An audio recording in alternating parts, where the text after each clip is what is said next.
বাংলাদেশেও আমরা বাংলাদেশের স্বাধীনতার পর থেকে শুরু করে এই পর্যন্ত বাংলাদেশের মানুষের দুঃখ দুর্দশা, বাংলাদেশের মানুষের জঞ্জা বিক্ষুব্ধ এই অশান্ত জাহালিয়াতের যুগে ইসলামী রাষ্ট্র কায়েম করার জন্য, ইসলামী সরকার কায়েম করার জন্য কল্যাণময় একটি কল্যাণ রাষ্ট্র কায়েমের মাধ্যমে নির্যাতিত, নিপীড়িত, অসহায়, দুঃখী মানুষের মুখে হাসি ফোটানোর জন্য বাংলাদেশ জামাত ইসলামী আল কোরআনের আলোকে রাসূলুল্লাহ সাল্লাল্লাহু আলাইহি ওয়াসাল্লাম মদিনায়ে মুনাওয়ারাতে যে রাষ্ট্র কায়েম করেছিলেন, আমরাও সেই রকম একটি রাষ্ট্র কায়েম করতে চাই।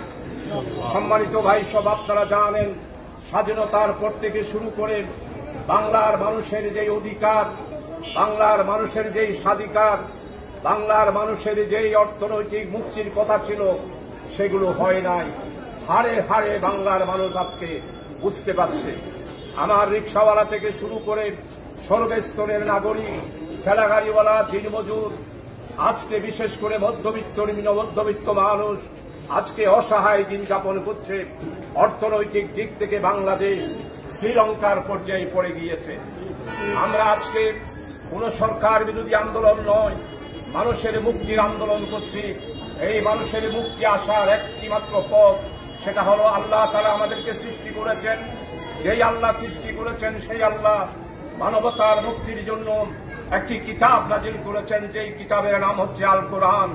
সেই আল কোরআন অনুসারে আমরা বাংলাদেশকে আজকে বাংলাদেশের মানুষের মুক্তির জন্য একটি সরকার এবং রাষ্ট্র কায়েম করতে চাই।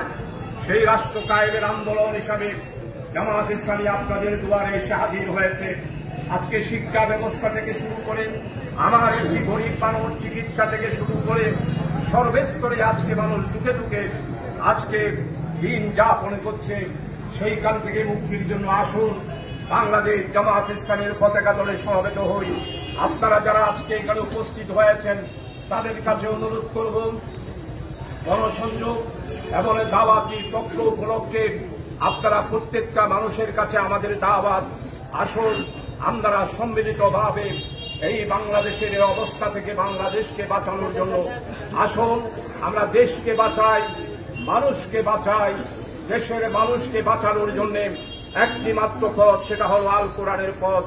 এই আল কোরআনের পথে আপনাদেরকে সবাই আশার আহ্বান রেখে আপনাদের সবার কাছে দোয়া চেয়ে আপনারা যারা এসেছেন প্রত্যেকেই ঘরে ঘরে যাবেন। আগামী দিনে পরিবর্তনের অপেক্ষায় মানুষ রয়েছে। আপনারা বিশ্বাস করুন, এখন শুধু সময়ের ব্যাপার। অবশ্যই বাংলাদেশে একটি পরিবর্তন হবে। সেই পরিবর্তন হচ্ছে আল কোরআনের পরিবর্তন, ইসলামী কল্যাণময় ওয়েলফেয়ার রাষ্ট্র গঠনের পরিবর্তন। সেই পরিবর্তনে সাড়া দেওয়ার আহ্বান রেখে আপনাদের সবার কাছে দোয়া চেয়ে আমার বক্তব্য এখানে শেষ করছি। বাংলাদেশ জিন্দাবাদ, বাংলাদেশ জামাত ইসলামী জিন্দাবাদ। ওয়ামা তৌফিক ইল্লা বিল্লাহ। আসসালামু আলাইকুম ওয়া রাহমাতুল্লাহি ওয়া বারাকাতুহু।